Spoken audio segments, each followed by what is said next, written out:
Dan hari ini saya memiliki agenda untuk sesi cloud computing kita, itu akan membahas core teknologi dari cloud computing terlebih dahulu ya. Jadi kita akan mencoba membahas mengenai teknologi atau model komputasi seperti apa yang sebenarnya ada di belakang dari cloud computing. Nah, mungkin saya akan tidak banyak membahas mengenai cloud computing yang terkait aplikatif ya. Dalam hal ini, mungkin kalau pembahasan mengenai cloud computing yang punya layer platform services, software services, kemudian infrastruktur services mungkin sudah sangat mudah ya dipahami dan resource-nya cukup banyak. Tapi kita akan lihat di belakangnya itu ada teknologi semacam apa. Nah, kalau secara formal biasanya materi ini disebut sebagai cloud computing architecture. Nah, jadi cloud computing architecture ini menjadi sangat penting untuk kita pahami bersama-sama. Nah, baik, sebelum kita memulai, mungkin saya akan menggunakan slide ini. Jadi slide ini berbicara mengenai cloud computing secara lebih tadi ya di sisi arsitektur. Nah, kalau dalam konteks cloud computing, ketika kita berbicara mengenai arsitektur cloud computing, maka arsitektur cloud computing itu dibuat dengan karakteristik yang bertujuan untuk mencapai tujuan tertentu. Nah, tujuannya apa saja? Nah, tujuannya itu ada 5 ini ya.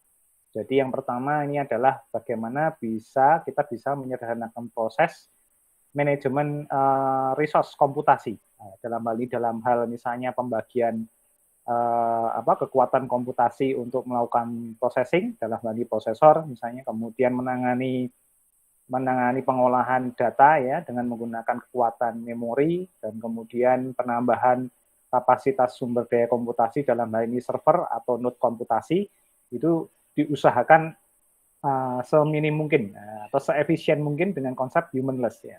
Makanya di dalam konteks cloud computing itu sangat relevan apabila kita melihat ciri khasnya itu adalah memang semuanya menggunakan software ya, atau dalam hal ini diberikan interface dalam bentuk aplikasi atau software.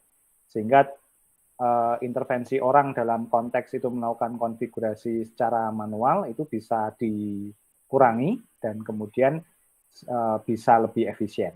Nah, sebenarnya konsep dari humanless ini itu maksudnya adalah bagaimana kita menyederhanakan proses ya, menyederhanakan proses. Jadi bukan apa-apa tapi lebih ke situ. Karena dengan menyederhanakan proses tentu saja waktu tunggu untuk mendapatkan resource komputasi yang cukup itu menjadi lebih cepat ya. Nah, jadi bayangkan apabila di cloud computing itu modelnya adalah ketika server komputasi kita kekurangan sumber daya, misalnya kapasitas storage saja itu kemudian kehabisan. Nah, kalau harus dimatikan manual dulu, kemudian kita beli hard disk baru ditambahkan, nah itu nanti menyebabkan terdelay-nya layanan-layanan yang seharusnya bisa berjalan terus-menerus. Nah, dalam konteks ini maka nanti muncul ya teknologi untuk melakukan penambahan kapasitas storage ya dengan konsep hot play atau tidak perlu melakukan proses switch off server atau layanan sehingga kemudian jadi bisa berjalan. Kita kalau lihat di video di YouTube itu misalnya di data center yang kelas enterprise itu penambahan storage ya seperti kita hanya nambah device storage di plug in gitu saja ya ke dalam rak server dan kemudian muncul selesai gitu ya. Nah, ini juga menjadi menarik karena salah satu teknologi dari cloud computing adalah memungkinkan kita melakukan itu ya. Jadi untuk bermain di level hardware itu tidak perlu lagi harus melakukan tanda kutip pemadaman layanan atau fungsi dihentikan dulu. Nah, kemudian yang kedua adalah precise. Nah, precise ini biasanya lebih ke arah kalau dalam bahasa data center itu reliability ya. Reliability itu kemampuan pusat komputasi itu berjalan terus-menerus ya. Meskipun mau apa load-nya lagi tinggi atau load-nya itu lagi sedang atau rendah, itu tetap bisa berjalan dengan baik gitu ya. Dan biasanya berjalan dengan sesuai dengan fungsinya. Maka ini disebut sebagai presisi, jadi atau precise. Nah, ini juga menjadi menarik karena ini memungkinkan memunculkan teknologi cloud computing. Kalau tadi itu di sifatnya yang tadi hot plug atau hot play teknologi, kalau yang precise ini biasanya di level misalnya di reliability ya, dalam hal ini nanti memunculkan konsep virtual mesin, nah, kemudian nanti hypervisor, nah, jadi semacam itu nanti sebenarnya muncul karena ini ciri khas dari precisely ini.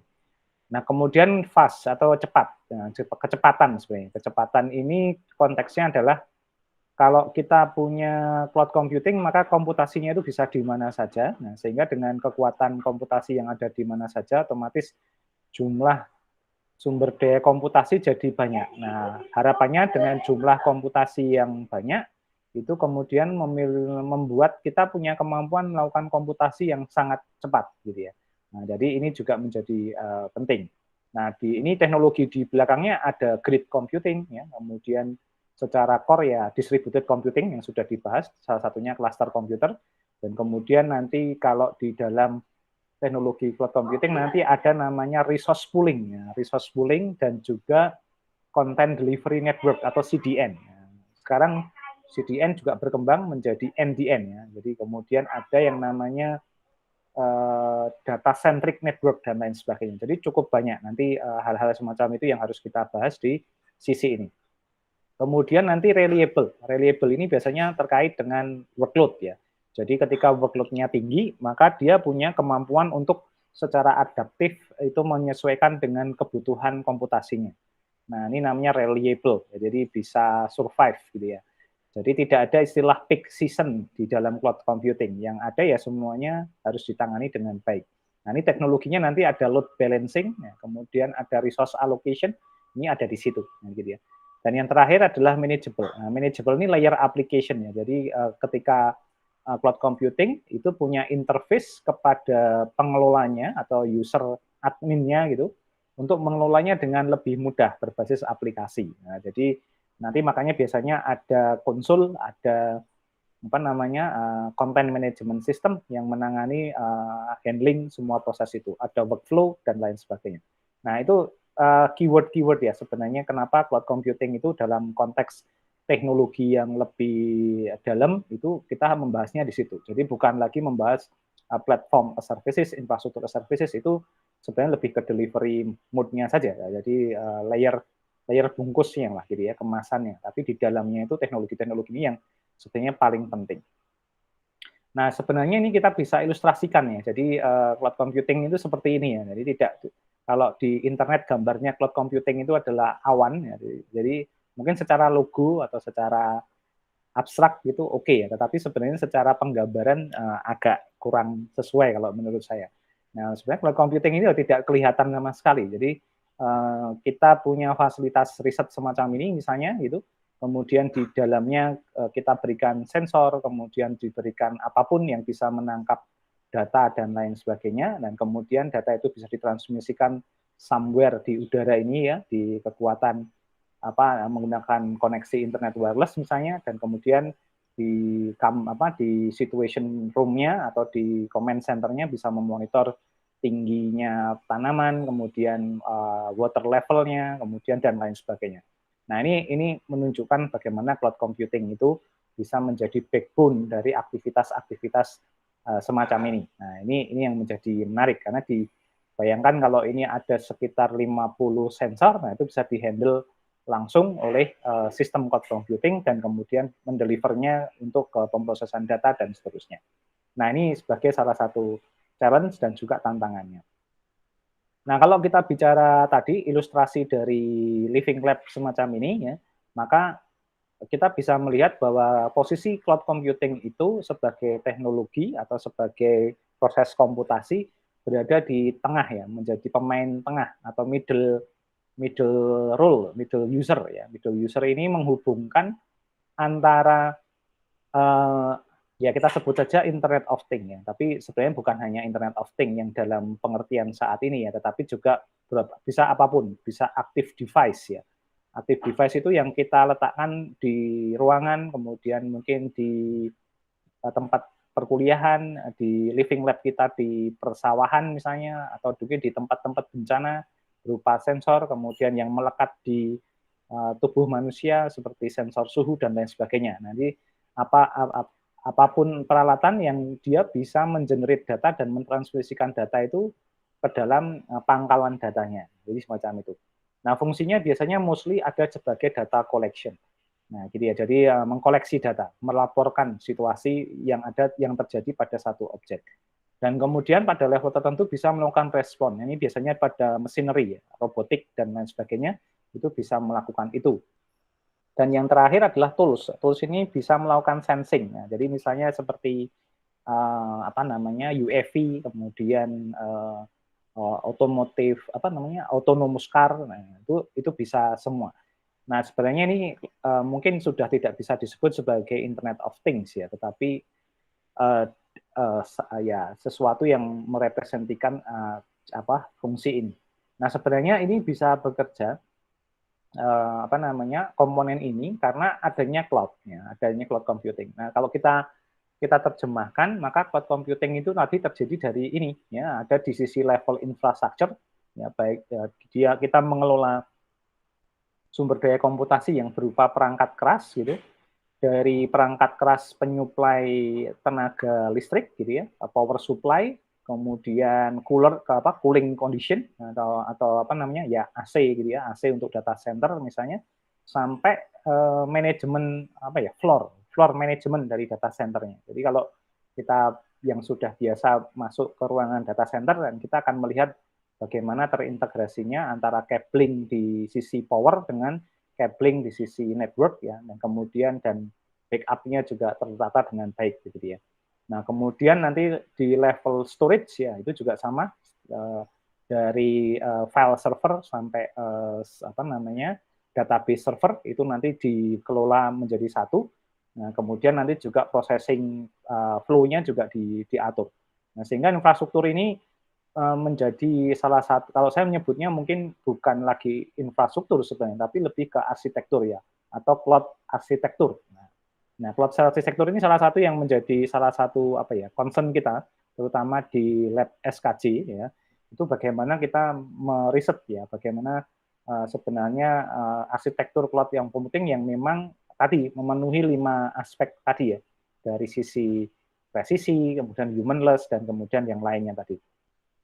Nah, kalau kita punya ini, berarti kita punya kemampuan mengkonsolidasikan semua sumber daya perangkat keras, ya, yang mendukung proses komputasi pada cloud computing dan big data menjadi satu kesatuan.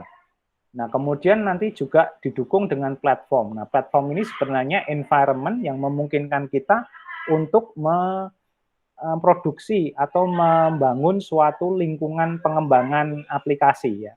Nah, jadi kalau bahasa keren sekarang disebut sebagai DevOps environment atau Development and Operation Environment. Jadi kita membutuhkan di atas infrastruktur, kita bangun lingkungan yang memungkinkan kita itu membangun satu landscape pengembangan sistem, ya, yang terencana. Nah, ini yang menjadi menarik. Nah, platform ini biasanya ada di bawah, ya, atau di dalam lingkungan data center, atau di belakang atau di bagian core-nya dari cloud computing yang mungkin ini tidak disentuh oleh user sebenarnya, gitu ya. Hanya user-user yang memang berpotensi mengembangkan sistem atau melakukan data analitik kalau sekarang, nah itu menggunakan platform. Nah, baru nanti ada software. Nah, software ini biasanya services. Sebenarnya services kalau saya lebih senang menyebutnya sebagai services. Tapi kalau platform saya masih setuju nyebutnya platform, gitu ya. Nah, ini jadi ini menjadi lingkup dari cloud computing. Nah, sebenarnya kalau kita hubungkan dengan big data, nah big data ini cara pengelolaan sebenarnya. Jadi cara pengelolaan dari cloud computing atau salah satu strategi cloud management adalah menggunakan big data platform, ya, karena big data platform itu mengatur bagaimana caranya data yang sangat banyak dan besar itu dikelola menjadi satu pipeline yang utuh, begitu, dari data manajemennya, dari data ingestion, gitu ya, kemudian data manajemen, data engine dianalisis sampai menghasilkan data analysis and visualization. Nah, jadi kalau kita simpulkan sebenarnya kalau kita bicara teknologi Internet of Things, cloud computing, dan big data sudah tidak bisa lagi dipisahkan. Ya, jadi kalau dalam konteks yang lebih luas disebut sebagai ini namanya cloud management ya, cloud management yang atau sebenarnya lebih cenderung disebut sebagai data center management, jadi semacam itu. Nah ini yang menjadi menarik ya, jadi semacam itu. Dari sini kemudian kita bisa memetakan sebenarnya peta keilmuannya cloud computing itu harus berupa apa saja begitu ya. Jadi makanya kita harus mengcover ini semua, ini semacam itu. Nah ini sebagai ilustrasi bagaimana proses dari tadi Internet of Things, kemudian cloud computing dan big data itu bersinergi dan kemudian menghasilkan suatu proses besar ya dalam konteks cloud management tadi gitu ya. Jadi di sini kita bisa lihat misalnya ya kalau kita cloud computing memberikan layanan infrastruktur ya untuk tadi compute, storage, networking-nya untuk dijalankan gitu ya, untuk di-provide untuk di proses tertentu. Nah, big data manajemennya itu menjadi suatu workflow ya, di sini ya, dari pengumpulan data secara stream atau menggunakan metode ETL, gitu ya, extract, transform, load. Ya, kemudian kita menentukan bagaimana processing-nya, apakah mau real time atau batch processing. Nah, kemudian kita menyiapkan platform. Nah, platformnya ini layanan-layanan platform itu ya seperti tools yang dipakai untuk melakukan proses-proses utama dalam cloud management dari misalnya apa namanya cloud managementnya, kemudian data ingestion-nya, data storage-nya, batch processing-nya mau pakai Hadoop atau pakai Hive atau pakai Elasticsearch misalnya, dan kemudian terakhir data visualization. Nah, jadi bisa dibayangkan kalau kita lihat nah, Internet of Things-nya ada di luar ini ya sebenarnya. Jadi tools yang mengkolek data, tapi workflow-nya big data management, tapi frame penyelenggaranya ini adalah dari sisi cloud computing semua. Nah, nanti didukung dengan security sebenarnya. Jadi nanti ada cloud security komponen yang bermain di sini untuk mengamankan semua proses ini berjalan dengan baik dan lancar dan tidak ada interception gitu ya, semacam itu. Nah, kalau kita lihat lebih luas dalam konteks datanya atau dalam sudut pandang data manajemennya, ya akan terjadi semacam ini. Nah, jadi di konteks ini apa namanya sumber-sumber datanya itu kita bisa memanfaatkan software services atau servicesnya tadi ya, berupa dari API Twitter atau yang lainnya, itu bisa kita sebut sebagai software services source-nya. Nah, jadi menjadi sumber dari data generating-nya, kemudian nanti masuk ke integration application ini biasanya larinya ke platform. Ya. Nah, kemudian nanti yang memproses di data storage, kemudian sampai nanti melakukan analysis, terutama ini adalah di infrastruktur services, dan kemudian monitoring dashboard ini nanti menjadi layanan ya atau services kembali. Jadi integrasinya cukup padat gitu ya dari sisi cloud computing-nya. Jadi semacam itu. Jadi kita bisa melihat ini nanti cloud computing-nya itu dari sudut pandang ini kita bisa melihat workflow-nya itu juga sangat apa ya, sangat sinkron dengan big data flow yang ada. Sebentar, ini monitor saya ternyata berhenti.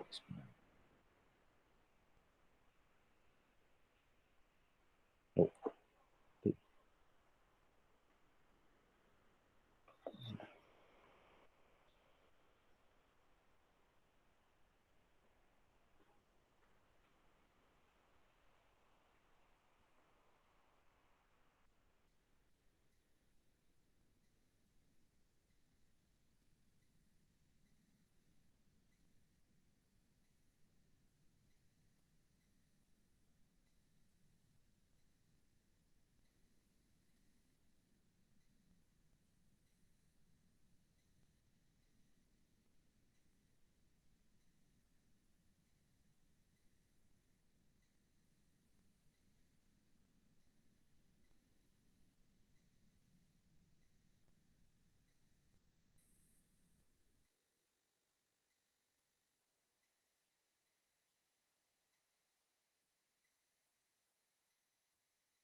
Tes.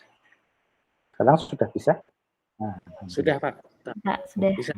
Jangan-jangan tadi saya silent ya, terus panjang. Baru kok Pak itu. Baru aja ya, oke. Baik. Iya. Berarti baru slide ini ya, tadi ya, baru slide ini kan yang terputus.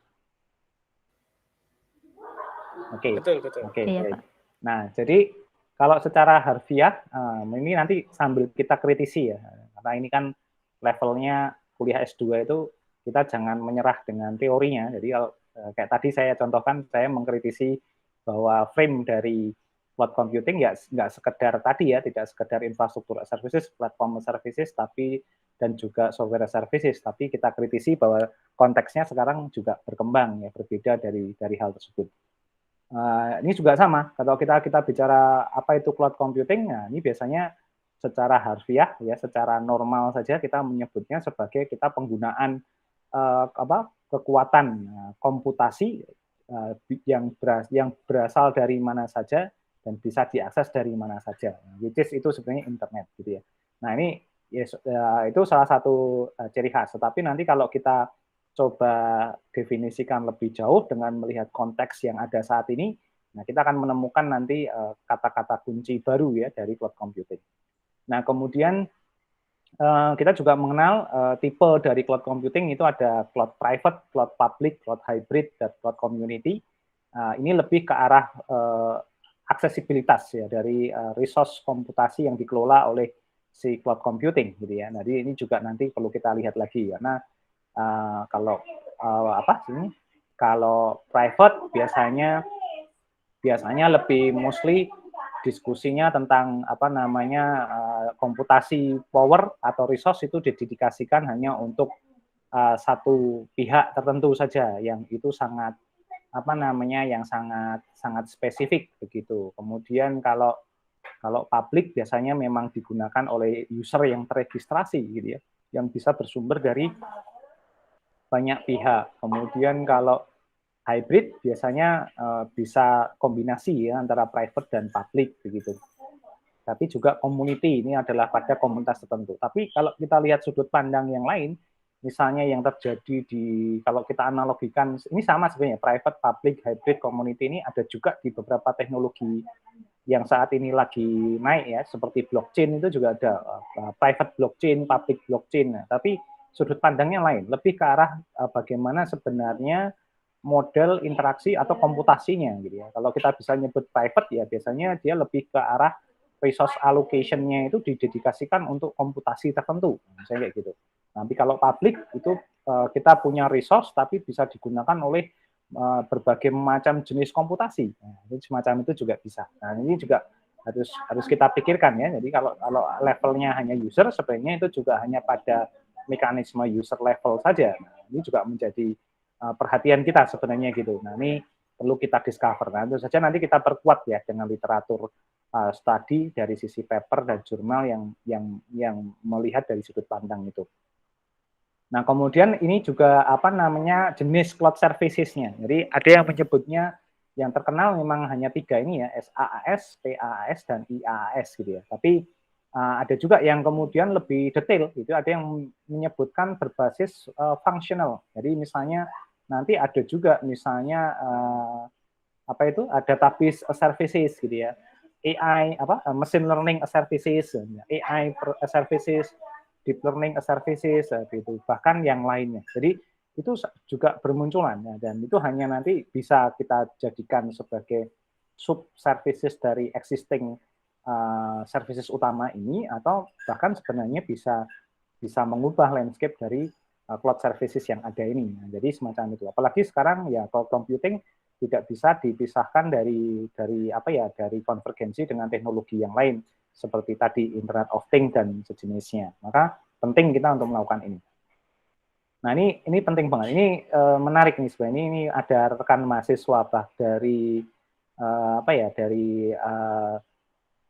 dari Fakultas Teknik kemarin ya, itu mencoba mengkaji tadi bagaimana melihat cloud services itu tidak lagi ada perubahan, tidak lagi 3 kelompok besar ini, tetapi menjadi functional base ya, atau berbasis fungsi. Nah, ini menjadi salah satu yang menjadi menarik. Nah, dulu cloud computing itu punya benefit ya, punya keunggulan, manfaat, yaitu lebih ke arah cost effectiveness gitu, kemudian kemudahan implementasi, security dan reliability, kemudian ada flexible dan scalable dan interoperability. Nah, ini juga perlu kita kaji apakah ini masih relevan apa tidak ya. Kalau cost efektif menurut saya bisa dilihat ya nanti dari sisi cost efektif mungkin masih oke gitu ya, karena memang biasanya servisnya kan dicatu atau ditarifkan itu berdasarkan penggunaan atau pay as you go atau pay as services dan lain sebagainya. Tapi nanti model cost-nya saja yang nanti berbeda-beda ya, ada banyak sekali pendekatan. Easy to implement ini juga makin kentara ya. Jadi makanya ada perkembangan ini yang menyebabkan juga salah satu trigger munculnya konsep dari hypervisor ke virtual machine, kemudian masuk ke Docker gitu ya, kemudian ke Kubernetes gitu dan lain sebagainya. Jadi itu juga menyebabkan menjadi makin easy to implement ya, sehingga tidak ada isu terkait dengan perbedaan jenis platform dan lainnya. Kemudian secure reliable ini masih jalan terus karena istilahnya masih menjadi big question ya. Jadi ketika kita bicara masalah security, jadi apakah memang secure apa tidak. Kemudian flexible, scalable lebih ke arah resource manajemennya, dan kemudian interoperability itu lebih ke arah interoperability itu ada yang menyatakan ini hanya it's work only in campus gitu ya. Jadi hanya teori saja, tapi kenyataannya memang agak sulit ya membuat cloud computing environment yang heterogeneous ya, atau heterogeneous cloud computing arsitektur. Ya. Ini salah satu pertanyaan besarnya. Jadi apakah memungkinkan kita membuat mesin cluster atau sistem terdistribusi tapi dengan arsitektur komputer yang berbeda-beda. Nah, jadi ini menjadi tantangan. Nah, belum lagi nanti sebenarnya ada isu baru ya, bagaimana cloud computing itu bisa menjadi salah satu green energy ya. Jadi dari sisi penggunaan sumber daya listrik, kemudian komputasinya itu tidak membuat kita menjadi boros energi dan lain sebagainya, itu juga menjadi salah satu. Makanya Microsoft itu kan sempat meluncurkan ya, mengembangkan salah satu cloud data center-nya itu dimasukkan ke dalam kontainer dan kemudian dimasukkan ke dalam laut gitu ya, untuk menciptakan model suhu data center yang tidak perlu AC gitu ya, jadi semacam itu, dan itu menjadi salah satu yang dipikirkan. Nah, ini menjadi penting ya, makanya tidak heran banyak sekali data center itu selalu dibangun di dekat dengan sumber daya air ya, dalam hal ini di waduk atau di danau gitu, karena memang membutuhkan siklus pendingin ruangan yang dan hemat energinya itu bisa diambil dari resource air yang ada di sana. Jadi semacam itu. Nah, ini menjadi tantangan. Di Indonesia sendiri mungkin data centernya kita ada di dekat Jatiluhur gitu ya, kemudian di Balikpapan, dan yang di Batam itu masih dalam proses tampaknya. Jadi nanti salah satu 3 pusat data center besar di Indonesia ada di situ semua. Jadi karena memang itu kondisinya. Jadi nanti kalau kita bicara ini nanti efeknya kemana-mana. Jadi algoritmanya pun algoritma yang bagaimana bisa green algorithm gitu ya, dan pengaturan resource yang mendukung efisiensi energi, kemudian efisiensi waktu dan lain sebagainya. Nah, ini menjadi landscape-nya semacam itu. Nah, kalau secara theoretical lama gitu ya, kalau bahasa saya gitu, theoretical yang sudah berlangsung cukup lama, ini adalah gambaran yang bisa kita lihat perbedaan dari arsitektur cloud computing yang ada sekarang dengan kemudian 3 pendekatan yang sudah ada. Jadi saat ini kalau kita bicara arsitektur dalam konteks enterprise ya, sistem yang besar, kalau saya nyebutnya sistem besar gitu ya, atau kemudian disebut sebagai legacy system. Legacy system itu biasanya sistem yang memang terlegitimasi dari proses bisnis enterprise. Nah, maka kita harus menyediakan semua layer komputasi ini. Jadi infrastrukturnya kita harus punya data center, which is itu server, kumpulan server dan seterusnya. Kemudian harus network manajemennya juga jalan gitu ya. Kita harus punya network manajemen yang tangguh gitu. Kemudian storage management, kemudian di server management yang menjalankan banyak aplikasi platform, mungkin juga security item semacam intrusion detection system atau intrusion prevention systemnya. Kemudian di atasnya juga harus bermain dengan virtualisasi. Kalau misalnya kita ingin membagi resource komputasinya ke beberapa fungsi atau beberapa server, aplikasi gitu ya. Kemudian nanti harus memanage begitu banyak operating system. Itu juga menjadi salah satu challenge. Kemudian database, kalau misalnya satu aplikasi punya satu database atau satu database dipakai banyak aplikasi, nah itu juga menjadi tantangan tersendiri. Nanti isu security dari sisi security pengguna, security resource-nya, dan lain seterusnya. Dan kemudian nanti harus memanage application. Nah, ini kalau kita harus manage sendiri, wah itu ini menjadi salah satu kendala besar ya, jadi semacam itu.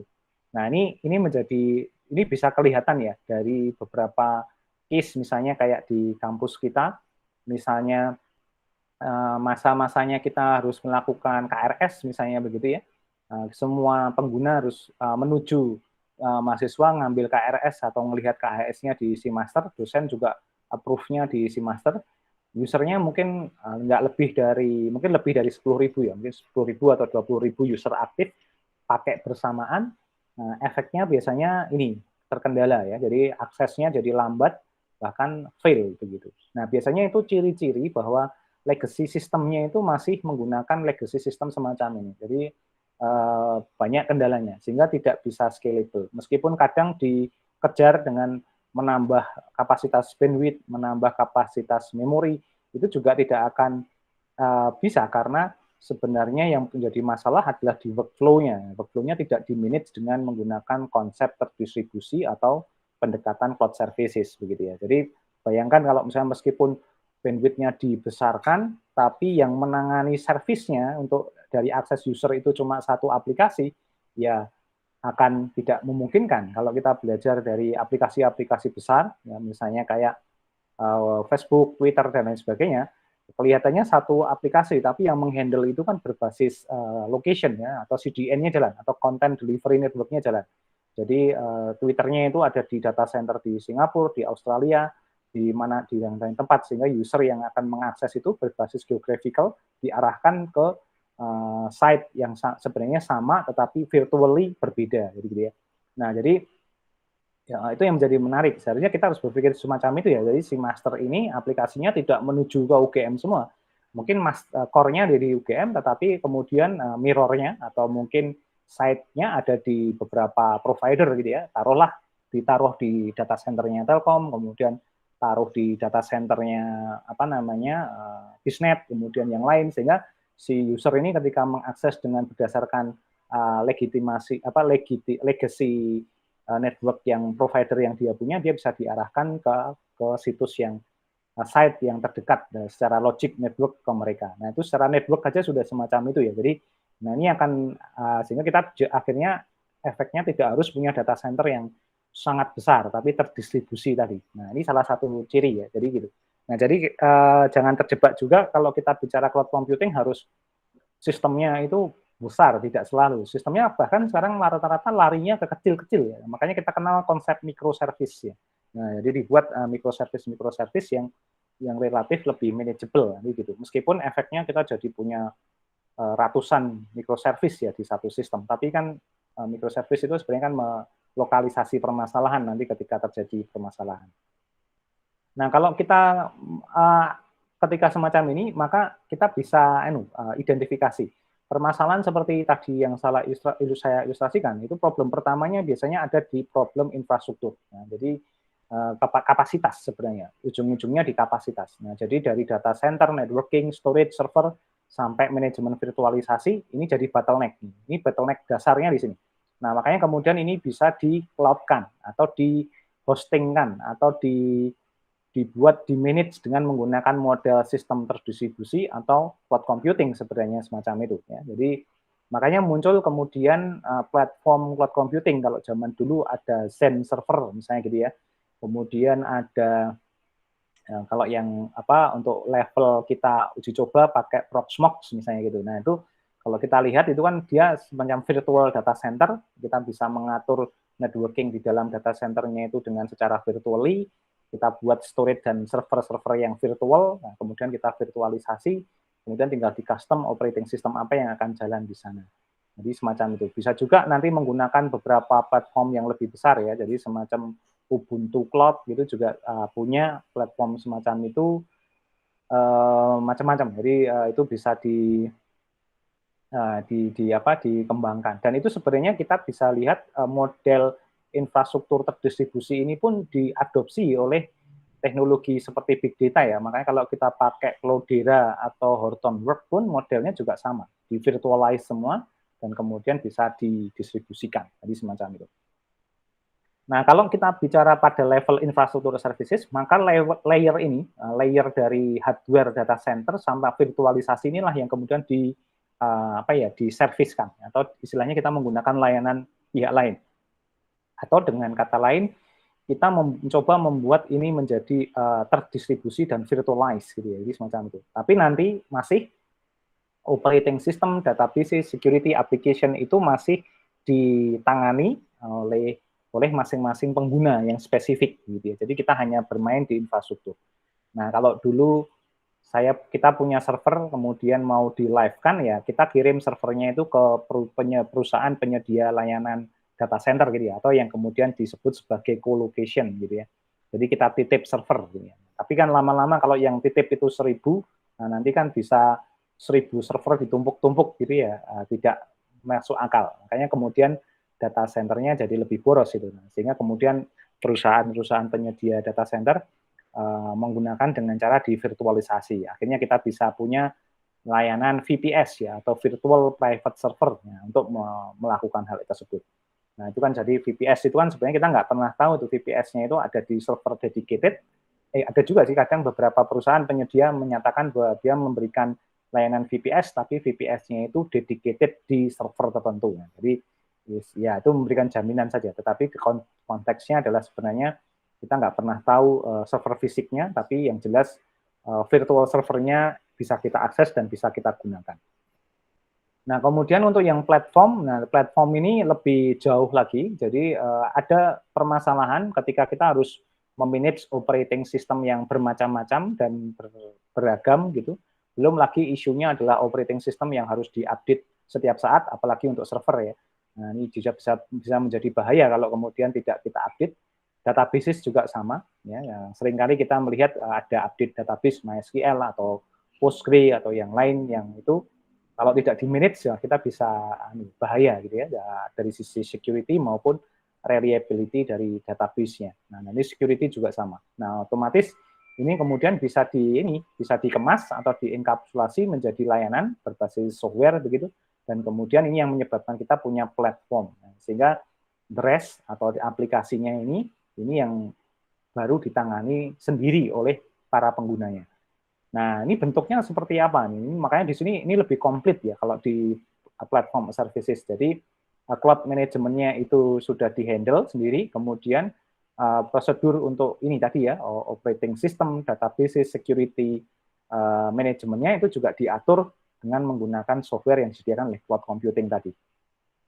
Nah, makanya kalau kita lihat misalnya kayak Proxmox dan lain sebagainya itu, atau Sun Server, kemudian Ubuntu Cloud, itu dia punya model misalnya untuk sistem operasi, itu kayak punya snapshot ya, atau master dari, atau ISO file dari masing-masing sistem operasi dan versinya, dan kemudian ada versioning, nah kemudian kalau kita butuh baru kita panggil, nanti akan mengupdate tanpa harus mengganggu operasional dari servernya. Nah, ini kan menarik gitu. Nah, itu kan konsep ini menjadi penting sekali. Jadi semacam itu. Nah, kemudian yang terakhir adalah software services ya. Software services ini berarti semua layer itu diserviskan atau dibuatkan menjadi bisa diakses dalam interface aplikasi. Nah, sehingga ini kita nggak perlu memasang apapun oleh user lah ya, karena semuanya sudah diserviskan, jadi semacam itu. Nah, pada titik tertentu sebenarnya ini nanti bisa dipotong-potong ya, atau didefinisikan tadi ya. misalnya dia bentuknya adalah database, maka menjadi database as services. Security juga sama, security as services. Operating system menjadi operating system as services, dan lain sebagainya. Nah, karena ini layernya kan tidak hanya ini ya, ini berkembang juga, ada IoT, ada big data, ada machine learning, deep learning, AI, dan lain sebagainya. Jadi software ini berkembang sangat luar biasa. Bahkan ada yang kayak blockchain di situ menjadi blockchain itu platform ya. Jadi tapi bukan platform service ini. Jadi application platform services. Jadi jadi semacam Ethereum atau IBM blockchain platform, nah itu melakukan hal yang serupa. Jadi semacam itu. Nah ini yang jadi landscape-nya kan jadi besar sekali. Jadi kalau kita bisa lihat ini, akhirnya cloud computing kayak mengubah cara paradigma dan cara kita menggunakan resource komputasi yang kita miliki. Nah ini jadi penting. Nah dalam konteks yang lebih luas, maka kalau kita kembali headlight ya, jadi sisi infrastruktur nanti itu akan ditangani oleh cloud computing, tapi tidak hanya menyediakan ya, tetapi juga ini yang menjadi salah satu pertanyaan yang disebut isunya adalah cloud integration. Nah, jadi bagaimana integrasi ini nggak cuma menyatukan, tapi juga meningkatkan kinerja. Apakah memungkinkan ketika kita beralih infrastrukturnya itu ke infrastruktur cloud, itu selain tadi kapasitas resource itu tersedia dengan lebih mudah, nah itu apakah memungkinkan kita juga punya kemampuan integrasi. Nah, jadi ini menjadi penting ya. Sebenarnya kalau dengan cloud management yang tunggal tadi, ini otomatis terintegrasi. Nah, belum lagi nanti ini integratornya cloud ini juga melingkupi area yang ada di big data. Jadi dari big data arsitektur, kemudian engine big datanya sampai ke arah data source-nya, kemudian juga big data analitiknya, menurut saya bisa dijalankan semuanya di atas cloud computing. Nah, nanti delivery-nya tinggal memilih dari sekian banyak platform yang tersedia. Mau bermain di mobile platform, atau mau bermain di e-commerce platform, atau di social application, dan lain sebagainya, itu hanya akhirnya larinya ke delivery model. Bahkan sekarang berkembang, sebenarnya engine cloud infrastrukturnya itu ada di cloud gitu ya, tetapi yang diberikan ke user itu cuma semacam interface-nya saja, atau aplikasi yang di front end-nya saja, tapi yang di back end-nya itu ada di dalam engine semua. Jadi nanti di dalamnya akan ada call to action gitu, atau call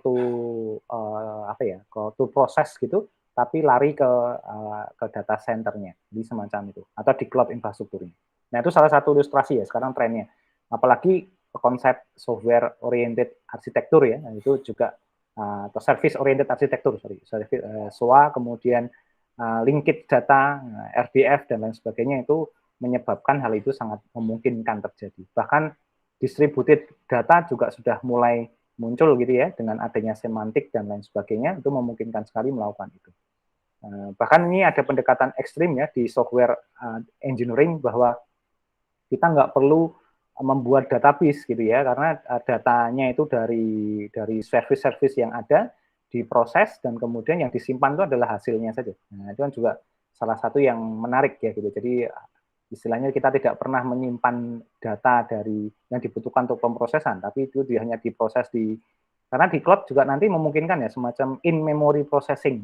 Gitu. Jadi kalau di big data itu ada in memory processing ya, jadi gitu, menggunakan, kalau tidak salah menggunakan Storm atau Spark ya, saya agak lupa. Nah tapi salah satu dari situ untuk menggunakan in memory processing. Jadi nggak pernah disimpan, tapi cuma disimpan sementara di memori. Dan kalau dia nanti dilakukan untuk processing berikutnya, ya memorinya di reset. Jadi semacam itu. Tapi hasil snapshotnya yang disimpan. Dan itu kan cocok buat untuk misalnya model pengembangan machine learning berbasis cloud ya. Jadi semacam edge computing, tapi bukan pakai edge computing, tapi eksekusinya tetap di data center gitu. Jadi semacam itu. Jadi yang disimpan nanti hanya modelnya.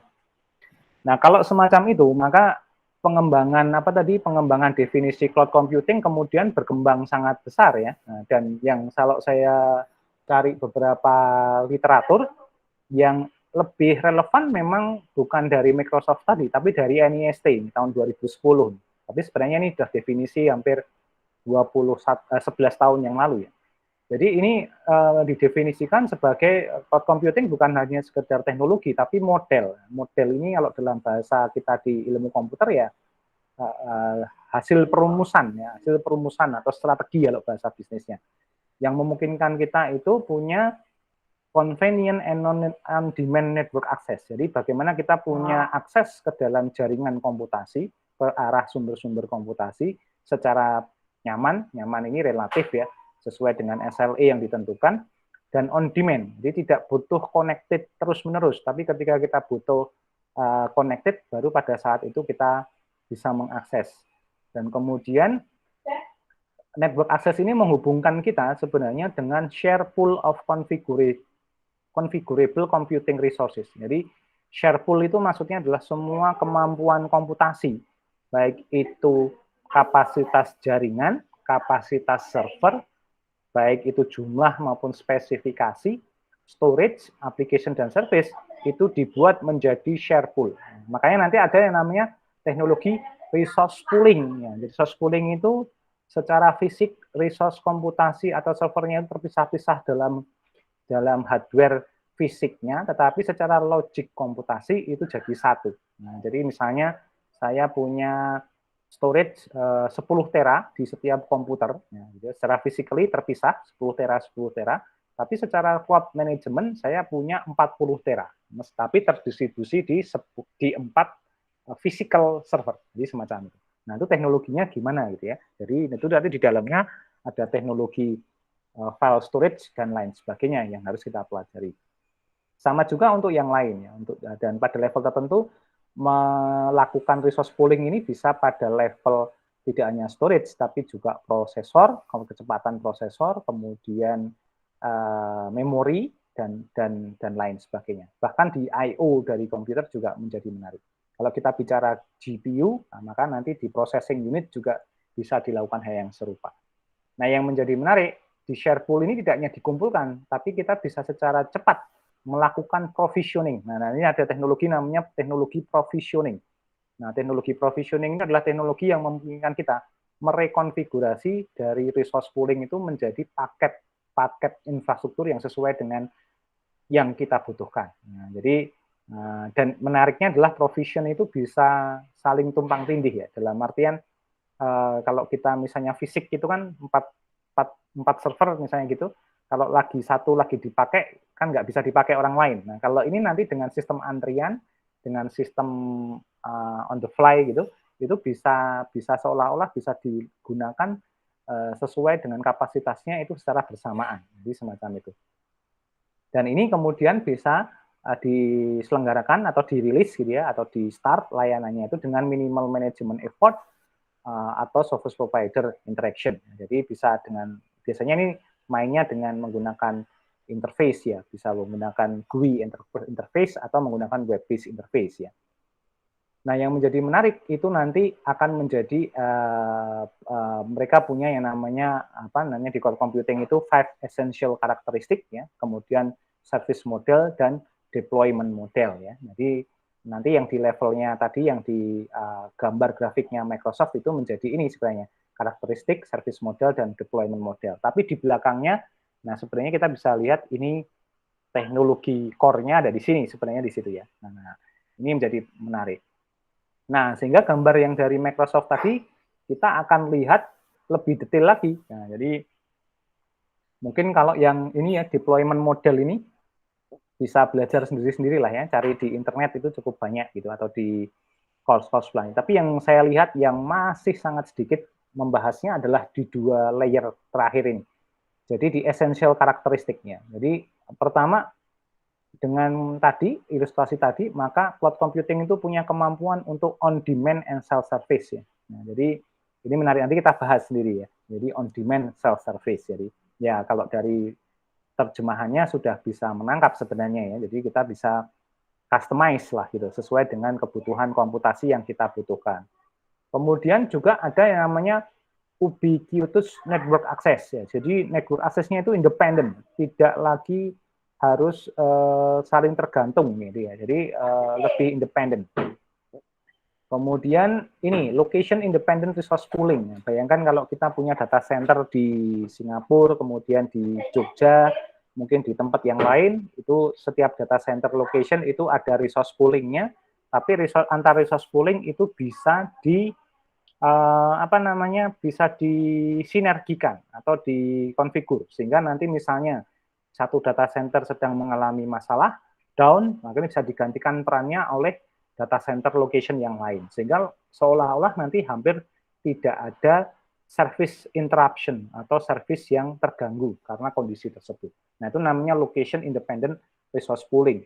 Dan bahkan pada titik tertentu kita tidak merasakan perbedaan quality of services ya dari masing-masing lokasi. Nah, itu namanya location independent resource pooling. Di dalamnya banyak banget di teknologinya. Tadi ya saya sebutkan ada NDN, ada CDN, bahkan yang lainnya. Jadi nanti yang kemudian kita sebut sebagai NGN, ya, Next Generation Networking. Nah, itu tadi salah satu yang nanti akan kita bahas. Nah, kemudian rapid elasticity. Rapid elasticity itu kapasitas tadi sangat realistis ya. Dengan adanya resource pooling tadi, kita bisa customize ya dengan sangat mudah.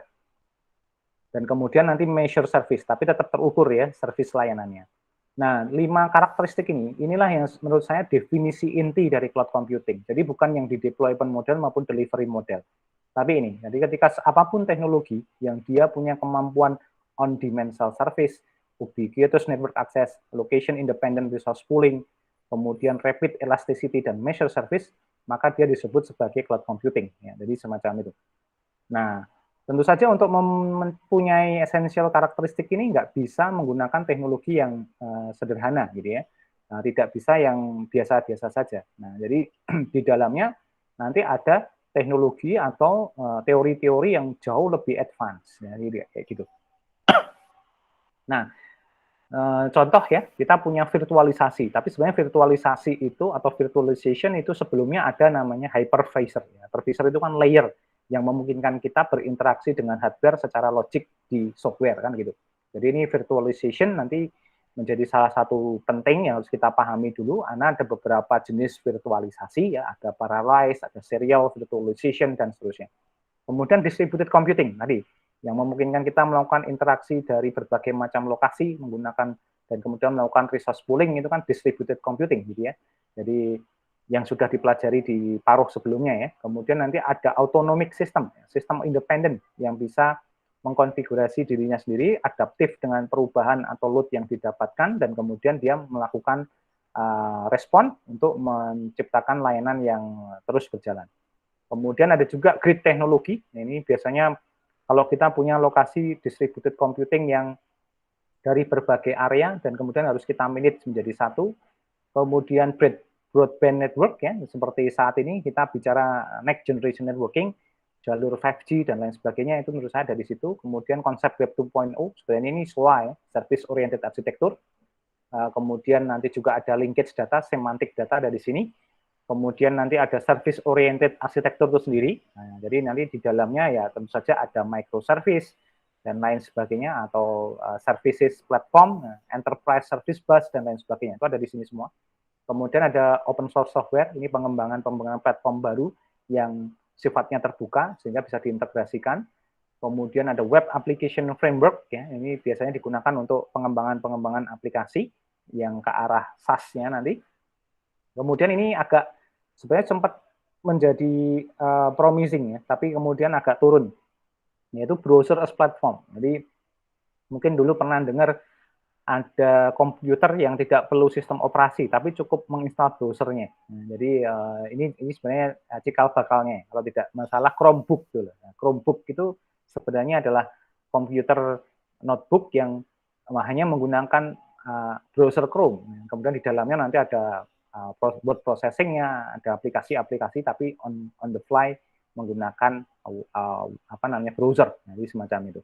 Nah, kemudian nanti ada service level agreement. Ya, service agreement ini adalah kita harus mendefinisikan seberapa jauh infrastruktur atau layanan cloud computing kita itu bisa berjalan dengan baik ya. Jadi tidak bisa menjamin katakanlah 100% itu ya hampir impossible, tapi harus ditentukan. Ini ciri khas dari service level agreement ada di cloud computing. Nah, kemudian nanti ada utility computing. Ini sebenarnya cikal bakal munculnya edge computing, kemudian jadi Kita tidak harus selalu mendeliver proses komputasi itu ke pusat data, tapi bisa kita untuk sebagian hal itu bisa dilempar ke node gitu ya, sehingga bisa salah satu pengembangan dari cloud computing itu sebenarnya nanti ada edge computing, ada juga fog computing yang nanti juga akan kita bahas sebagai bagian dari pengembangan. Nah, ini adalah sebenarnya kalau lihat materi yang di slide ini sudah terlihat gitu ya bahwa pembicaraan kita atau diskusi kita nanti akan larinya terutama itu di dua kotak yang paling bawah ini. Jadi di foundational element dan juga di essential karakteristik. Jadi semacam itu. Nah, ini penting ya, dan kalau kita di computer science menurut saya ya ini yang menjadi pembeda kita dengan pemahaman kita terhadap cloud computing dengan jurusan yang lain, misalnya dengan teman-teman di teknik ya, mungkin lebih ke arah aplikasi. Tapi yang di dalam ini yang menurut saya sangat-sangat penting. Dan ini saya sangat senang sebenarnya kalau tesis-tesis gitu ya di S2 itu berani masuk ke sini sebenarnya. Jadi mungkin menembak salah satu foundational element, misalnya tadi ya virtualization atau mungkin ke distributed computing-nya. Nah, nanti kita kejarkan di tujuan penelitiannya itu misalnya untuk virtualisasi yang mendukung ubiquitous network access misalnya semacam itu atau yang lain. Jadi semacam itu. Nah, itu salah satu challenge sebenarnya yang menarik yang sebenarnya di cloud computing perlu kita kembangkan, dan ini never ending karena bebannya bukan beban ya, tapi kebutuhan komputasi yang harus dilayankan oleh cloud computing ini kan di level delivery model ini kan berkembang ya, yang dulunya tadi hanya 3 SAS, PAS, kemudian IaaS. Nah, khusus yang SAS ini berkembang, jadi database as services, tadi machine learning, big data, IoT, bahkan sekarang blockchain as services itu ada di cloud juga.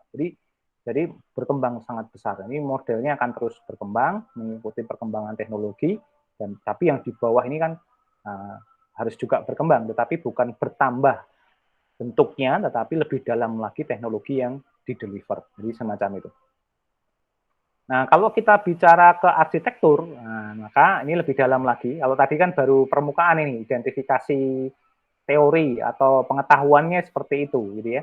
Tetapi kalau kita lebih dalam lagi ke arsitektur, nah ini mungkin teman-teman melihat yang di tengah ini ya, yang di virtual server. Nah, nanti arsitek, kalau kita bicara cloud computing arsitektur, maka ketika kita bicara tadi delivery model, hardware, operating system, tapi sebenarnya yang di dalamnya itu ada yang beberapa submateri yang sangat penting yang harus kita ketahui. Yang pertama tadi virtualization, konsep virtualisasi itu sendiri. Nanti kita kenal hypervisor dan seterusnya. Kemudian nanti ada scheduling. Nah, scheduling ini algoritma-algoritma yang memberikan kita waktu untuk melakukan pemrosesan. Jadi scheduling ini hebat sekali karena seberapa banyak pun load yang harus kita selesaikan dalam cloud computing itu sebenarnya bisa diselesaikan dengan konsep scheduling. Nah, scheduling itu nanti ada algoritma-algoritma yang bervariasi. Ada model first in first out, ada yang model tendering, ada yang modelnya itu scheduling based on priority dan lain sebagainya. Jadi macam-macam sekali.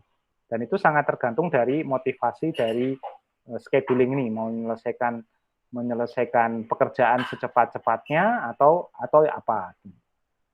Kemudian nanti ada juga monitoring dan managing. Nah, jadi ini memonitor proses ya yang terjadi di dalam di cloud computing.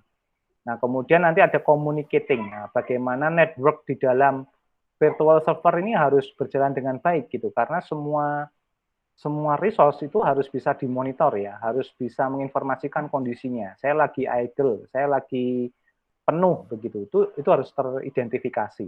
Nah, kalau di dalam dunia data center ini penting sekali. Bahkan kemarin di satu diskusi riset gitu dengan Pak Alfian. Pak Alfian itu dosen kita tapi masih di Jepang. Nah, beliau risetnya salah satunya ini, bagaimana memanage komunikasi dari sisi komponen. Jadi bagaimana memori itu bisa menginformasikan kondisinya, bagaimana prosesor juga bisa menginformasikan kondisinya, sehingga kemudian itu bisa digunakan untuk mengatur proses kerjanya, agar kemudian tidak hanya dieksekusi sembarangan. Nah, nanti kalau itu komunikasinya udah jalan, monitoringnya kelihatan, baru kita bisa melakukan ini auto scaling atau namanya load balancing. Nah, jadi menyeimbangkan beban. Jadi ini kunci ya. Kuncinya cloud computing itu untuk menghandle apakah dia big data atau akses yang sangat tinggi, itu ada dua sebenarnya yang paling penting ya, scheduling, menjadwalnya, pekerjaannya dijadwal, dan kemudian membalance-nya. Jadi makanya nih dua ini jadi komponen yang nggak pernah bisa dihilangkan ya. Scheduler kalau bahasa komponen dan balancer. Nah, jadi semacam itu. Itu juga terjadi di dunia big data. Di big data scheduling dan balancer itu nanti dia punya namanya zookeeper. Nah, zookeeper ini fungsinya untuk melakukan scheduling dan load balancer. Nah, nanti kalau waktunya cukup, nanti kita coba tengok juga ya topologinya di big data yang masuk ke area cloud computing. Nah, kemudian baru networking-nya. Nah, jadi dan dua hal ini penuh dengan algoritma menurut saya. Jadi ini juga sekaligus mengklarifikasi kalau di laboratorium sistem komputer dan jaringan sebenarnya kita juga bekerja dengan banyak algoritma dan algoritmanya ini jauh lebih deep ya dibanding algoritma yang aplikatif ya untuk clustering, klasifikasi dan seterusnya. Dan pada titik tertentu untuk scheduling dan auto balancer ini sudah mulai menunjukkan adanya kebutuhan untuk ini model-model AI ya, atau machine learning di sini. Jadi ini juga membuka pintu kita bisa menerapkan konsep machine learning untuk keperluan scheduling dan juga auto balancing. Nah, ini juga menjadi tantangan ini bagi kita. Nah, ini sayangnya belum banyak yang mengambil di sini. Jadi kalau mahasiswa saya sendiri kalau di S1 mungkin levelnya masih di virtualisasi. Jadi lebih ke arah di virtualisasi. Nah, ini mulai masuk sekarang ke monitoring ya, monitoring. Jadi semacam itu. Kalau disertasi saya dulu di dua ini, mengkombinasikan antara scheduling dan load balancer. Nah, nanti pada titik tertentu saya akan share hasilnya seperti apa dulu. Nah, kemudian nanti ini juga menjadi pertanyaan berikutnya karena pada titik tertentu nanti kita berhadapan dengan infrastruktur yang sangat sangat rumit gitu ya, sangat besar sehingga tidak lagi hanya bicara sesimpel ini gitu ya, komponen-komponen simpel ini karena yang kan kita hadapi misalnya kalau dalam dunia big data kan sumber-sumber data yang sangat beragam ya. Ada API based, ada yang file based dan lain sebagainya. Makanya nanti kita perlu melakukan bentuk yang lain dari cloud computing, metode atau strategi manajemennya. Makanya kita butuh ini workload definition. Nah, ini menjadi sangat penting juga. Jadi kita harus punya kemampuan mengidentifikasi dan mendefinisikan apa bentuk workload-nya.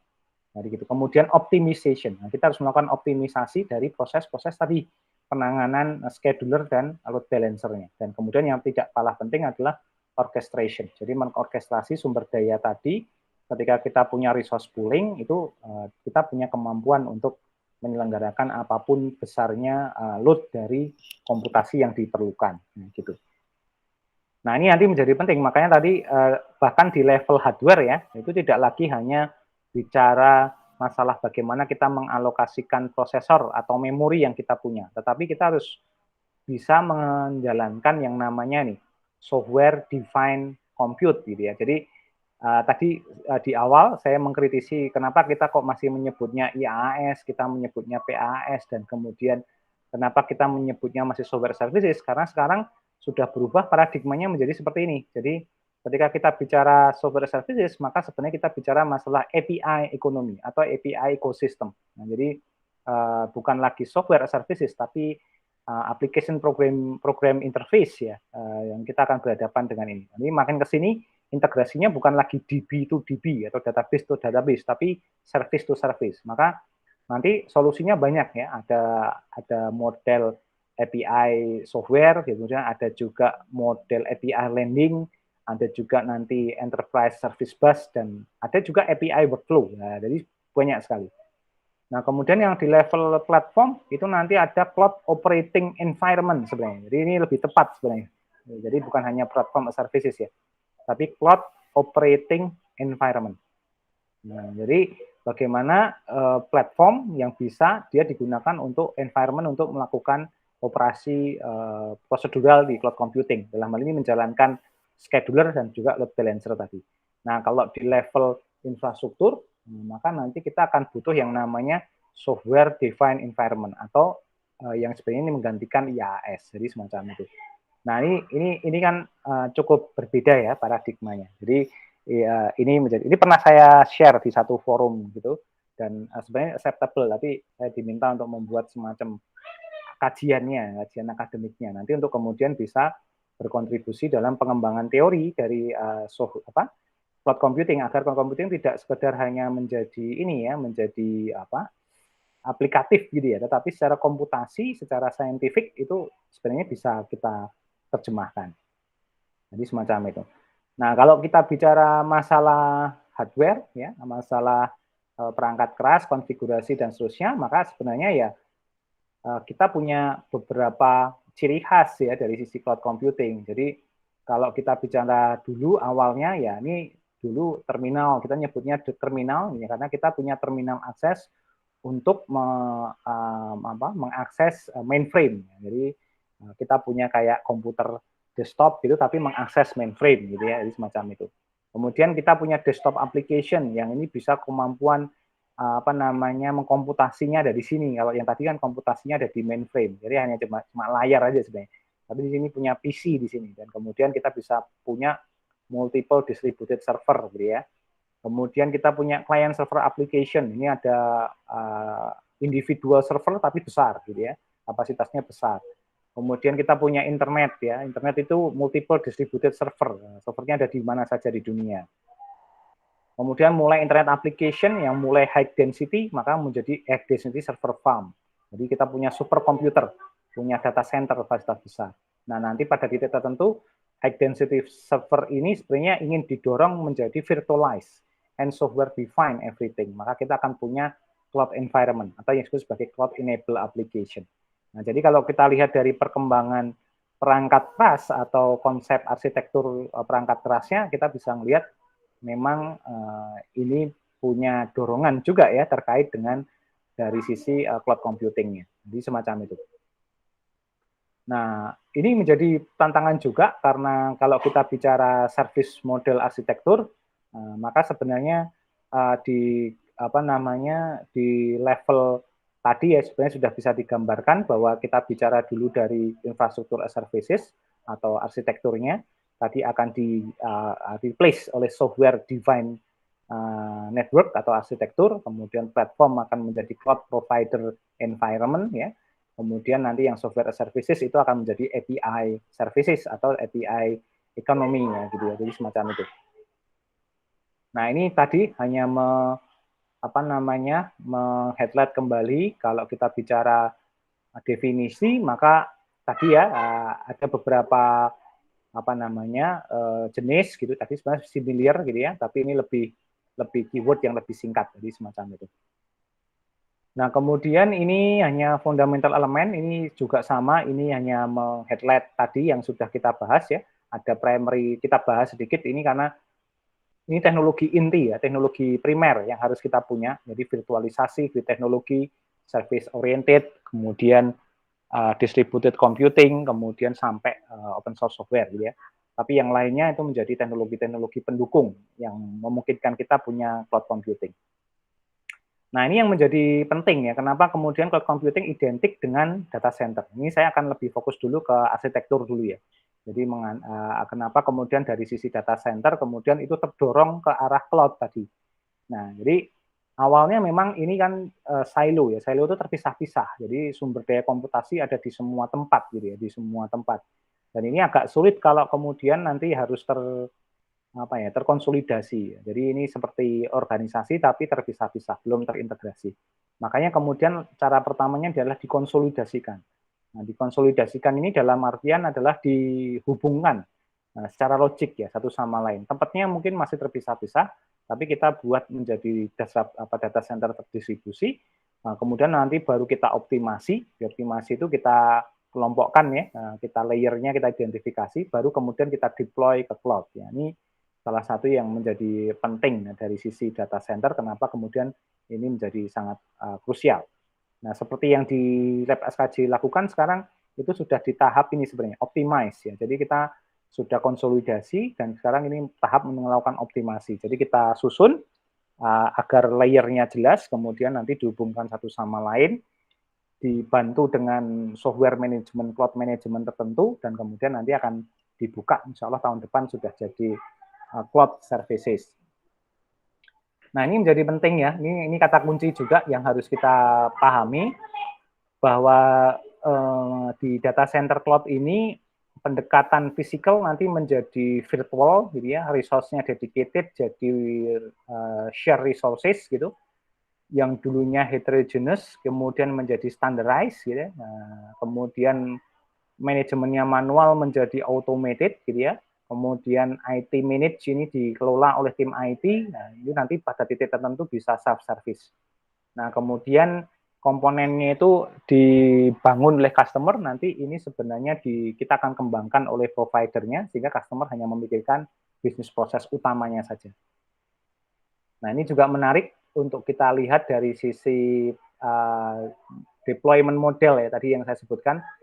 Jadi kalau kita bicara dari public dari private cloud gitu ya, itu memang private cloud itu dimiliki oleh masing-masing, resource-nya tersendiri hanya digunakan untuk kepentingannya sendiri dan hanya sehingga kemudian dalam kacamata user ya hanya boleh digunakan oleh pengguna yang diotorisasi, jadi semacam itu. Nah, nanti kemudian masih sendiri-sendiri, nanti kemudian sendiri-sendiri ini biasanya bentuknya masih physical, dedicated modelnya, kemudian statik, dan juga bermacam-macam dari sisi spesifikasi dan arsitekturnya. Jadi makanya disebut sebagai silo. Nah, nanti pada titik tertentu akan diubah dulu menjadi grid. Grid ini memungkinkan kita untuk saling terhubung ya, meskipun masih seperti silo tapi sudah terhubung. Nah, nanti terhubung secara virtual, sudah mulai punya kemampuan share services, kemudian sifatnya sudah dynamic ya, karena kayak grid kan otomatis kita bisa pindah layanannya itu dari lokasi mana saja tanpa mengganggu layanan, dan kemudian ini ada standarisasi tertentu yang sudah dilakukan. Nah, nanti titik terakhir ya titik tertentu nanti jadi private gitu ya. Jadi private ini bisa dilakukan self services ya, menggunakan policy, kita bikin rule manajemen untuk resource manajemennya. Nah, mulai ada chargeback gitu ya, atau cost yang ditargetkan, dan juga nanti ada capacity planning. Nah, nanti pada titik tertentu jadi hybrid gitu ya, jadi kayak gitu. Nah, ini menjadi menarik karena di sini nanti kita juga punya yang versi public ya, public cloud gitu, dan kemudian arahnya ke hybrid. Tapi memang sekarang mostly larinya ke hybrid ya, terutama untuk kepentingan misalnya untuk gather user yang banyak atau pengguna yang masif gitu ya. Tapi secara yang common sekarang memang hybrid. Tapi kalau yang lain mungkin private segala macam itu hanya untuk organisasi tertentu, misalnya semacam itu. Nah, kemudian ini hanya hanya komparasi sebenarnya antara public dan cloud ini istilahnya yang menjadi challenge sekarang bukan memisahkan antara public dan private, tetapi bagaimana pada organisasi itu punya titik temu yang optimal, bahwa tadi ya kembali ke konsep hybrid tadi. Jadi kalau saya punya public cloud kemudian private cloud, mana yang benar-benar itu optimal gitu ya. Optimal itu ya dikombinasikan, jadi semacam itu. Karena semuanya ini punya trade off ya, kemudian punya karakteristik tersendiri dari masing-masing delivery-nya. Nah, ini yang menjadi menarik. Nah, ini sebagai contoh, kalau kita bicara tadi yang di bawah, di infrastruktur atau di service oriented arsitekturnya tadi, maka kita akan bicara lebih banyak nanti di arah virtual machine, virtual storage, virtual network gitu ya. Dan di dalamnya itu ada nih packaging, configuration, deployment, scaling, ya, life cycle management, kemudian ada utilization, user management, dan juga integration dari platform pengembangan cloud-nya ya, atau IDE integration. Nah, nanti di sini ada security identity, ada integration workflow, kemudian ada application grid ya, kemudian user interface services, termasuk database grid. Nah, ini database yang terdistribusi. Nah, ini menjadi menarik nih. Jadi banyak sekali nih materinya nanti ya. Nah, ini sebagai contoh saja untuk memberikan ilustrasi seberapa kompleks sebenarnya yang harus kita pelajari kalau kita bicara gitu ya. Jadi misalnya di infrastruktur as services ini saya ambil dari Oracle saja misalnya. Nah, kita butuh manajemen storage server menggunakan Oracle Sun gitu ya. Kemudian kita harus pasang VM, ya. Kemudian ada Oracle Linux-nya yang menjalankan sebagai operating system, kemudian ada container, ya, kemudian ada Solaris-nya, dan kemudian nanti database grid-nya itu juga banyak sekali, ada Oracle Databases, ada RAC itu Real Time Application Cluster ya, untuk database terdistribusi. Nah, ini pernah saya pakai tahun 2013 nih. ASM, partitioning, kemudian ada database security dan seterusnya. Nanti di Grid juga sama, jadi ada WebLogic, Tuxedo, ini beberapa mungkin sudah berkembang jauh ya. Kemudian nanti integration-nya pakai SOA, gitu ya, pakai proses manajemennya pakai BPM. Nah, BPM itu semacam workflow, proses manajemen, security manajemennya pakai identity management, nah, kemudian user interaction-nya pakai web center, dan lain sebagainya. Nah, nanti dibantu dengan cloud management. Nah, ini yang saya ingin jelaskan sebenarnya. Jadi kalau kita lihat ini kan hanya tools ya, tapi sebenarnya di belakangnya itu nanti ada cloud manajemennya. Ini adalah konduktornya ya, yang mengatur orkestrasi dari cloud-nya. Jadi nanti ada configuration management. Nah, ini menjadi penting. Ini nanti kita akan bahas sangat detail ini di sini. Kemudian nanti life cycle management ya, proses workflow-nya. Kemudian ada bagaimana memaintain performance agar mencapai SLA yang ditetapkan. Kemudian nanti ada application quality management. Di layer fisik juga ada nanti, ada physical dan virtual system management. Jadi kita punya kayak dashboard monitoring gitu ya, kondisi fisik dari masing-masing server atau engine yang kita jalankan untuk mendukung cloud computing. Jadi semacam itu. Nah, salah satu yang menjadi jantung memang virtualisasi. Jadi ini menjadi penting ya. Jadi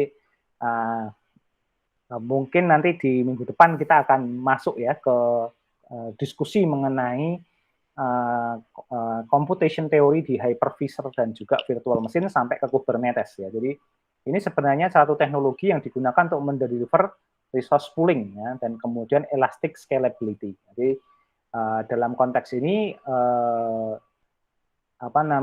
kita punya seperti punya server virtualization gitu ya, kemudian kita punya multiple virtual resources, nah, tapi ketika kita nanti bisa bikin dengan konsep clustering, itu kita kayak seperti punya single virtual resources, tapi sebenarnya di belakangnya itu banyak sekali, dan itu manage-nya jadi lebih mudah.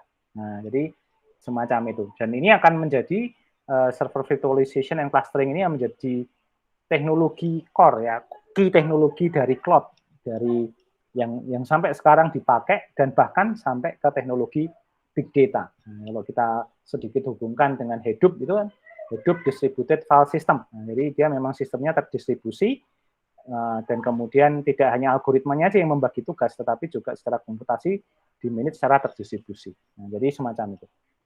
Nah, ini adalah yang penting ya dari rekan sebagai diskusi atau pintu masuk nanti di pertemuan berikutnya kita akan membahas yang di virtualisasi. Jadi semacam itu. Nah, baik, mungkin ada diskusi dan atau sesuatu yang ingin disampaikan dari rekan-rekan, saya persilahkan. Saya sambil minum sebentar. Ya Pak, mungkin mau menanyakan tentang ini Silahkan. kan materinya banyak ya Pak ya. Ini kira-kira kalau bisa akses materinya mungkin presentasi terus bacaannya itu dari mana ya Pak ya? Karena di Elok ini kan video-video dan sepertinya videonya yang di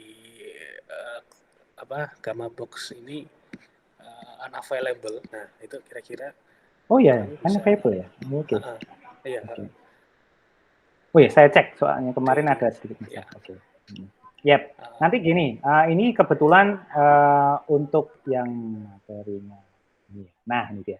Ya, ini tampaknya ada masalah dengan akses yang di YouTube-nya. Tampaknya kemarin saya migrasi, karena saya migrasi user, jadi ada yang mungkin belum terbawa ya. Jadi nanti saya akan update.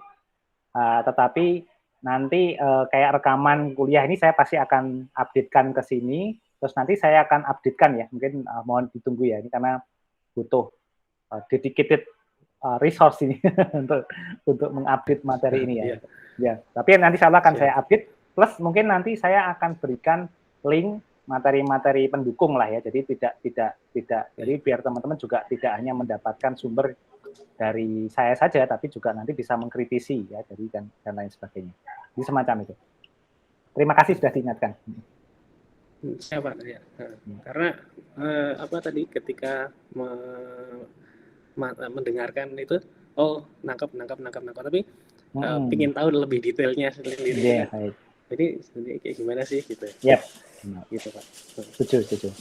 Ya, nanti untuk hal-hal yang lebih detail, saya akan sebenarnya ini kan banyak banget ya materinya. Jadi kalau kita bicara secara konsep apa ya teknologinya sendiri, itu elemennya banyak sekali lah. Katanya pakai ini ya. Jadi misalnya di sisi ini, misalnya virtualisasi, itu kan kita tidak hanya bisa tidak hanya membahas tentang virtualisasi ya, tetapi dari hypervisor, konsep hypervisor sampai nanti ke katakanlah ke Kubernetes itu.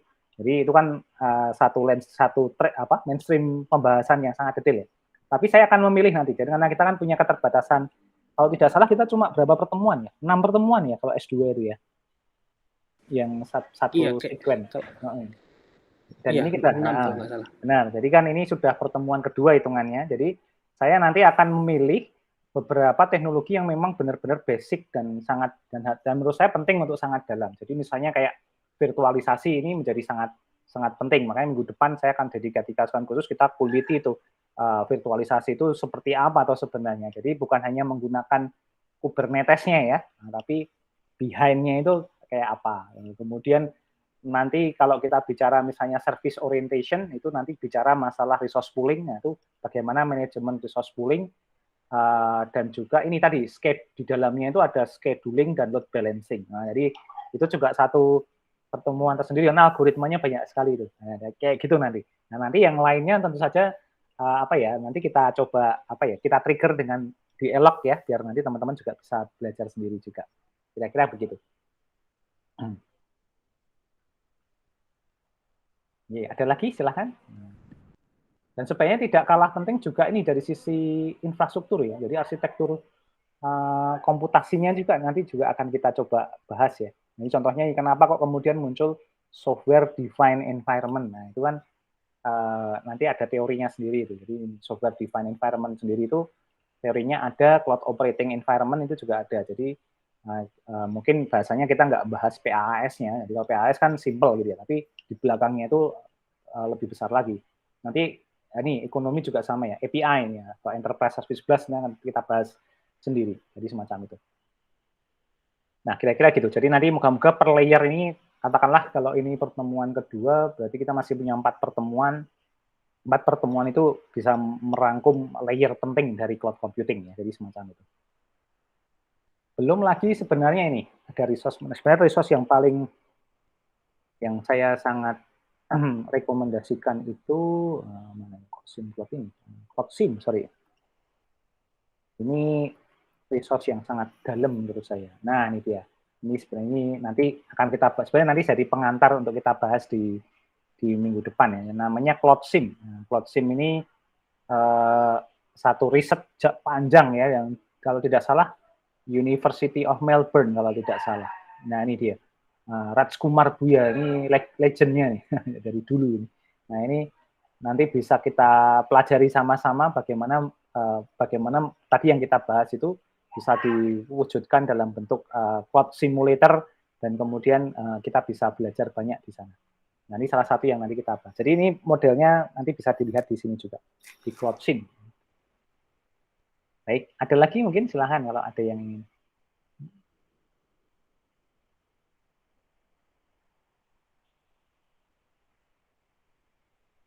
Ini GitHub-nya. Nanti ada juga yang non GitHub-nya di sini.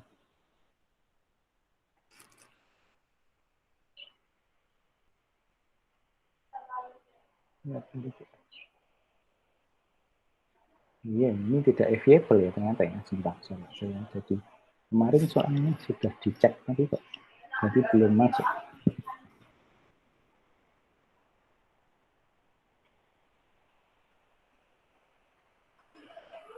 Oh iya ini. Nah, wah iya ini. Di YouTube-nya ini. Jangan sudah tidak available. Wah iya benar. Terima kasih. Nah, nanti saya cek ya. Oke. Oke, ada lagi dari rekan-rekan yang lain?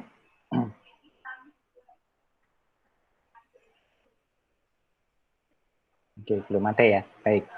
Baik, kalau belum ada, kira-kira penjelasan saya berdasarkan materi presentasi akan seperti itu. Nah, kemudian minggu depan saya punya semacam aktivitas ya. Jadi aktivitas ke rekan-rekan sekalian.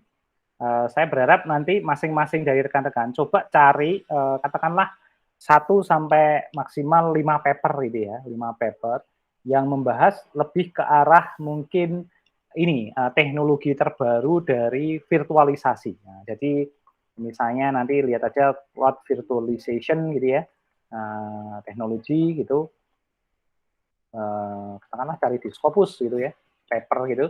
Nah nanti untuk melihat apa namanya bisa nanti direlatekan dengan security atau direlasikan dengan isu yang lain gitu ya, yang nanti fungsinya untuk mengidentifikasi. Kalau kita kan kalau secara teknologi kan sekarang udah sampai Kubernetes ya tanda kutip gitu. Nah kalau sudah sampai situ itu what's next gitu. Nah, jadi gitu.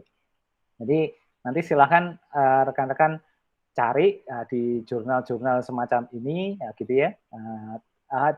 Cari dulu saja. Jadi tidak perlu ya mungkin dibaca sebentar gitu, nggak usah tidak perlu membuat presentasi yang sangat apa namanya sangat detail. Nanti minggu depan sambil kita nanti apa namanya saya menyampaikan apa itu virtualisasi sampai Kubernetesnya tadi, nanti bisa diselingi dengan tadi, oh ada nggak misalnya beberapa paper yang ditemukan itu yang arahnya sama seperti ini.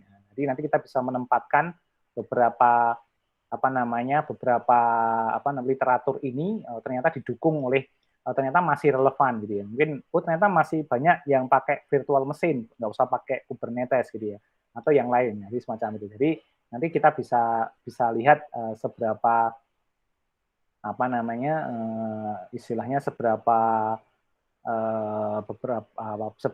relevan ya penelitian yang sudah ada itu dengan saat ini yang berkembang begitu. Kira-kira begitu. Jadi silakan per orang nyari sekitar ya 3 sampai 5 jurnal lah atau paper gitu ya yang spesifik membicarakan tentang perkembangan bisa survei paper atau penelitian yang mereka lakukan terkait dengan area di virtualisasi, ya, virtualization atau Kubernetes tadi. Kira-kira begitu. Oke. Clear ya? Oke. Kalau sudah tidak ada mungkin untuk siang ini